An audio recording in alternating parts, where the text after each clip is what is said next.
उधर कोयटा समेत बलूचिस्तान के शुमाली और वस्ती इजला में सर्दी की शिद्दत बरकरार है। सुबह और शाम के औकात में यकबस्ता हवाओं से मौसम शदीद सर्द रहता है। इस हवाले से बात करेंगे कोयटा से अपने नुमाइंदे अबरार अहमद से। जी अबरार।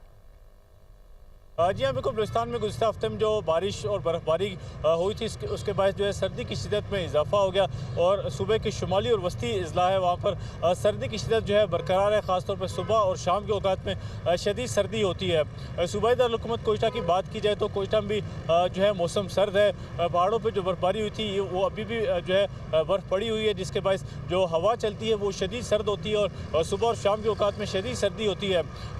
सर्दी की शिद्दत में इजाफे के साथ ही कोयटा के अक्सर इलाके ऐसे हैं जहाँ पे गैस प्रेशर में कमी का मसला जो है वो भी देखा जा रहा है और जिसके बाद शहरियों को मुश्किलात का सामना करना पड़ रहा है। अगर दर्जा हरारत की बात की जाए तो सुबह का जो सर्द तरीन मकाम है ज़ियारत, जहाँ पर दर्जा हरारत -6 रिकॉर्ड किया गया। इस तरह कलात में -5, जबकि कोयटा में -2 रिकॉर्ड किया गया है। महकमे मौसमियात के मुताबिक जो सर्दी की ये शिद्दत है ये आइंदा चंद रोज़ तक बरकरार रहेगी। जी।